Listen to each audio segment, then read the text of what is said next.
Hi, today I want to talk about essential oils because they can be used in a lot of different ways for a lot of different purposes.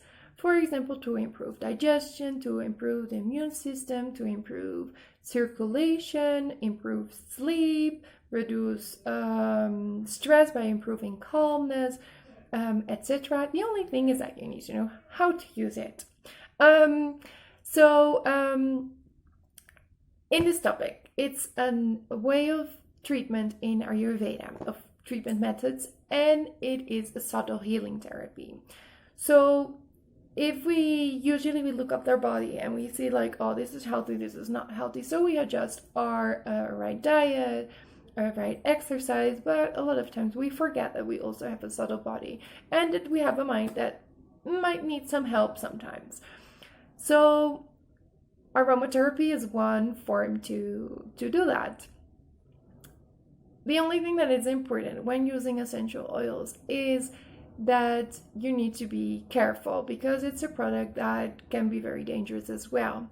If you, for example, and do not do this, but take a little teaspoon of any essential oils and you would take it indirectly, it can burn a hole in your stomach because it's a very, very, very concentrated product. So for this reason, a safe way to use it is, for example, in an aroma diffuser. So you put in some water and a drop of oil or some drops, or you make a combination of different fragrances that you like or that you want to benefit from, that you want to have certain properties, or if you want to benefit from certain properties, you can use these oils. If you want to have some more information, you can contact me as well. If you have like a specific purpose, just send me a message and I can give you some advice about which oils to use. But if you use it in an aroma diffuser, automatically your room fills with this fragrance and you can inhale it and benefit from it in that way. Another way is use it in a massage oil.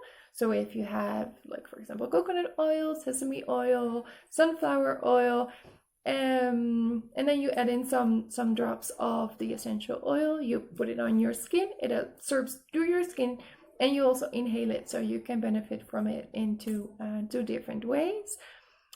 The rule is if you have 100 milliliter of basic oil, you use 1%, so this is 1 milliliter of essential oil.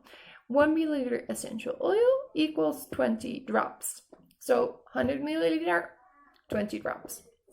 And this is a very safe and good way and also effective way to use it.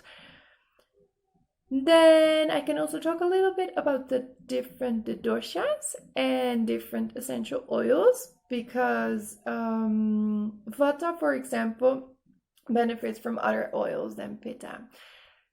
Vata, if they're out of balance, they tend towards anxiety, fear, ungroundedness. So you want to use oils that do the opposite, that give you groundedness, that give you calmness, that ease the mind.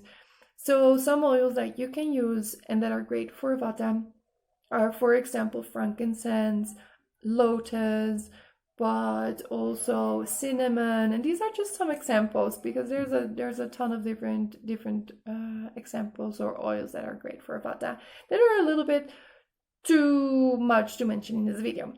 Then Pitta is when out of balance, has a lot of heat, anger, irritability.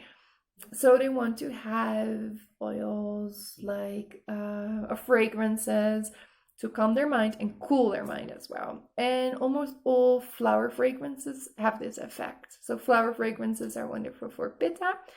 Kapha needs to be stimulated, so they want to have more spicy oils. Also cinnamon, for example, or cloves, or musk are all basil are all great oils for Kapha. So I hope you enjoyed this video. If you want to have more, or you're interested in this subject, you can also on Netflix, they have in the series Unwell episode, I think it's the first one, about essential oils. Or just start using them, or contact me if you want to have a consult about essential oils that you can benefit from. I hope you enjoyed this video and see you soon. Bye!